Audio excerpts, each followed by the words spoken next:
So I'm taking a few risks that I've planted these dahlias here, and it's only the second week of April. It's a little bit of an experiment really. Dahlia moonshine, something like that. Should we see whether they don't get hit by frost? These dahlias, I grew them. Oh, a ball for Ollie. This one is. Let's just temporarily stop for little Ollie. There you are, Ollie. Is he going to catch? Right, yeah. I took in from last year. I'm not sure exactly which one it is. I think it might be a dahlia called Dahlia Duet. I've grown it inside under sort of artificial light conditions, UV lights. These little aeoniums, I just got that off eBay, but isn't that absolutely gorgeous? And that one, I got that last year off eBay, and I'm just gonna wait and see.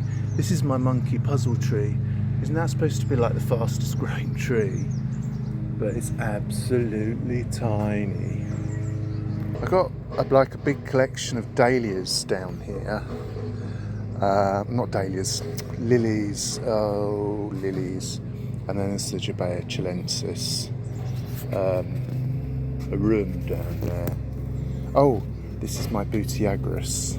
Should have this as more of a feature.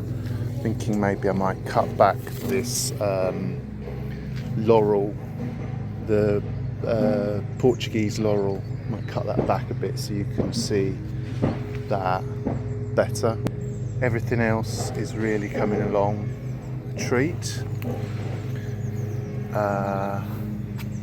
Just planted this Areobatrea japonica last year, and as you can see, it's got like this backdrop of a bamboo. This one's the Vivax aureocorlis. Hoping for some new colms this summer.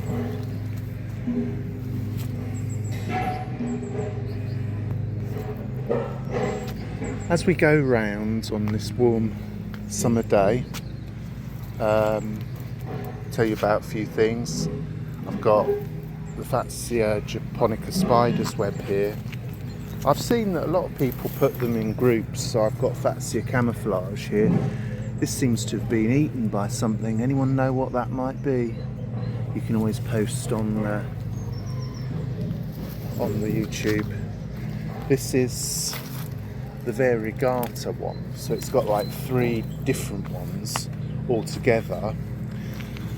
And the other thing to tell you is I dug up Fatsia steroidal giant because every year it just dies, and I've put a Rex form in because I want to see one getting big. I mean, I understand everybody likes to have different varieties of plants, but what is the point in having something that just dies back each year? So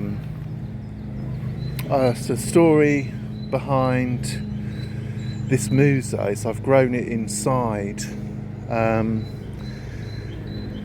apparently you can grow the musa dwarf Cavendish inside, but the leaves have gone really tatty. I don't know if that's like, anyone else know a bit about this, but whether that's the central heating.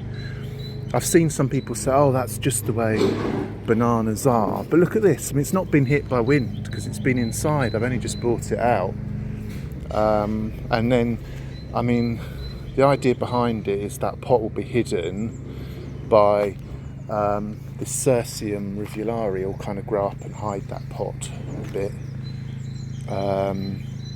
I've got obviously these Magnolia rostratas, and last year I planted here a Magnolia tripetallata,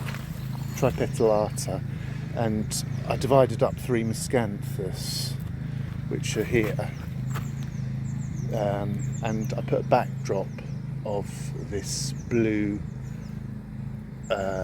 euphorbia. Coming round, hello Ollie, let's see what else there is. So you might want to just see what's happening in different places. This is Fatsia blue dragon. I don't actually think the culms are that blue yet. I've heard that maybe these can be like a bit variable. So wait and see. And this is a Cape Restio from South Africa. Sort of feathery foliage, rather nice. I can't call out everything, so I'm not going to. I've got Calamagrostis overdam in here. I've also got a different one over there. It's got like a lime green stripe in it. So there's quite a lot going on here. This is kind of other bits of my garden. You know, like on videos, sometimes you think, well, where do I actually start? Because this is a Catinus that's not started yet.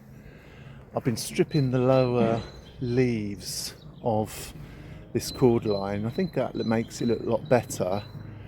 And then I've topiarised that conifer. So I think that was looking a little bit of a mess.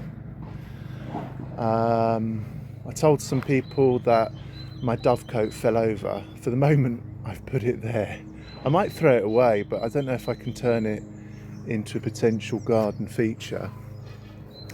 Now, just for anyone who's interested, next door are building an extension, so I'm going to lose my beautiful view. But look at that. It's a house with no roof. But I'm going to hope you're looking at my garden and not the house with no roof. So coming round, I've got this I think like Cordata Aralia Sun King or Cordata, just trying to remember. This is Euphorbia mellifera, and then various little bits and pieces behind. This year I've planted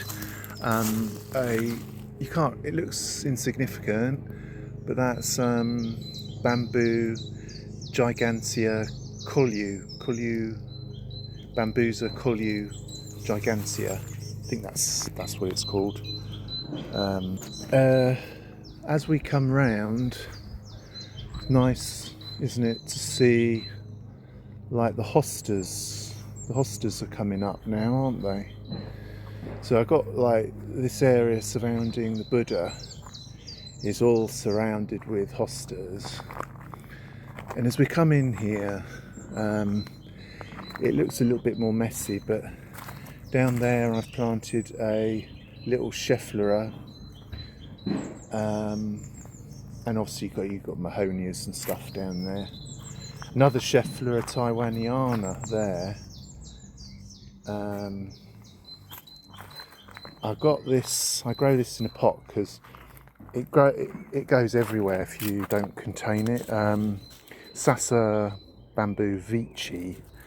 So the reason I grow it in a pot is it's so beautiful, but you don't want to plant that in the soil. I've seen it in public gardens where it just goes everywhere. Last year I took advantage of this spot in the tree to put this Fascilia bicula, so that's nice. Here you can see this Acer's doing well. It's just leafing up now. I bought it because last year I bought it.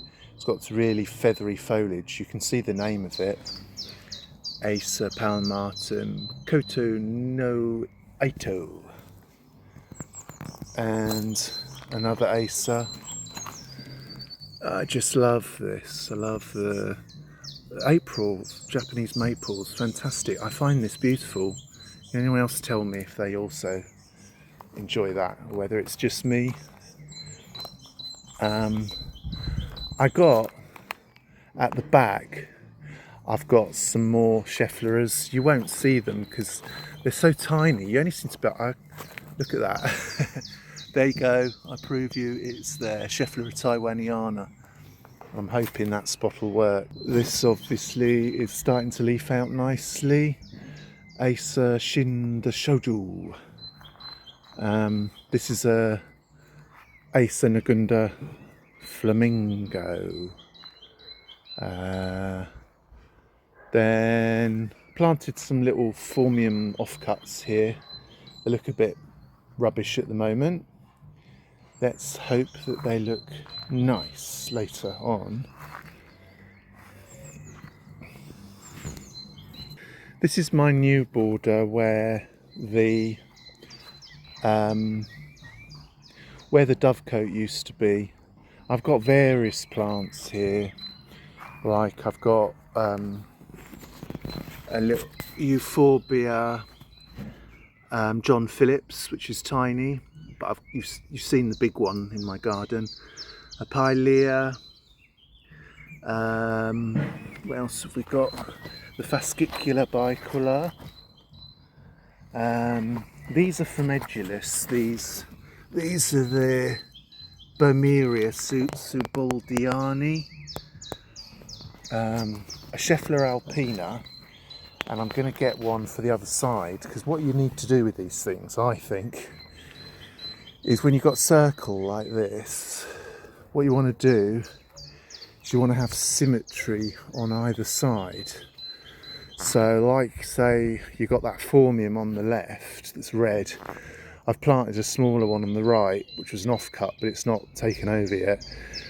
And I've got a palm on the right, a palm on the left.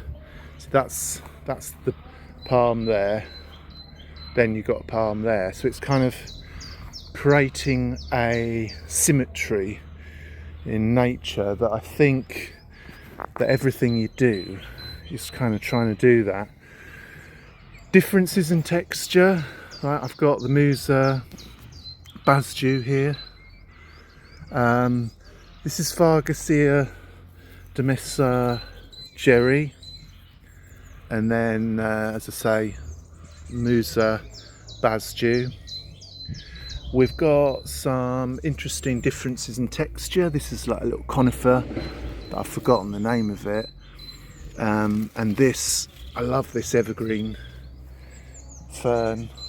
I'm not going to tell you the name of everything. It's going to just get a bit boring otherwise. Well, this is the Rus typhina. I'm really looking forward to seeing that come out there. I think I might have forgotten to mention round here that I've got the Aralia lata as well, which is just here. So that should be good as well. I mean, this is a work in progress, this bed. I've got lots of things planted that haven't come up yet that are perennial, so I'll keep you posted. This one's doing really well. This is another Schefflera. I've got a new tree fern back here. It's not come up yet. There are knuckles in there, but I got it from, I can feel one there, but I got it from Gardening Express, and it was really cheap over winter. I think it suffered some damage in transit, so some of the knuckles have been damaged, the crown's been damaged. I haven't complained. I've still got some knuckles. I suspect it's going to take a few years to regrow.